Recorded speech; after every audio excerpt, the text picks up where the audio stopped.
1 फरवरी को मोदी सरकार का आखिरी अंतरिम बजट पेश किया गया। इस बजट में कई अहम फैसले लिए गए। इस अंतरिम बजट में ड्रोन दीदी स्कीम के लिए 500 करोड़ रुपए आवंटित किए गए हैं।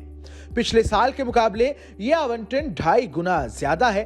पिछले साल इस स्कीम के लिए 200 करोड़ रुपए दिए गए थे। इतनी बड़ी राशि इस स्कीम को देने के बाद से लोगों के मन में ये सवाल आने लगे हैं कि आखिर ये स्कीम है क्या और आखिर सरकार इसे इतना अहम क्यों मान रही है। इस स्कीम से किसे फायदा होगा, ये स्कीम कब शुरू हुई, कैसे इसका लाभ उठाया जा सकता है। तो आइए आज आपको इससे जुड़े सभी सवालों के जवाब देते हैं। नमो ड्रोन दीदी स्कीम की शुरुआत 2022 में प्रधानमंत्री नरेंद्र मोदी ने की थी।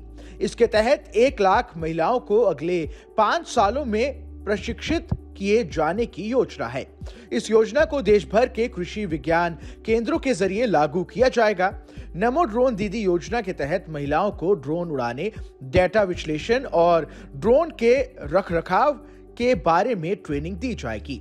उन्हें ड्रोन का इस्तेमाल करके अलग अलग कृषि कार्यों के लिए भी प्रशिक्षित किया जाएगा। इनमें फसलों की निगरानी, कीटनाशकों, दवाओं के छिड़काव और बीज बुआई शामिल हैं। ड्रोन दीदी स्कीम के कई फायदे होंगे। इसके जरिए महिलाओं को सशक्त बनाना पहली प्राथमिकता है। ये स्कीम उन्हें आर्थिक रूप से स्वतंत्र बनाएगी।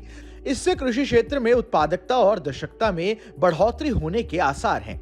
ये स्कीम कृषि में लगने वाली लागत में कमी ला सकती है। इससे रोजगार के मौके भी बढ़ेंगे। आइए अब आपको बताते हैं कि सरकार ने इस स्कीम के लिए बजट में क्यों इजाफा किया है।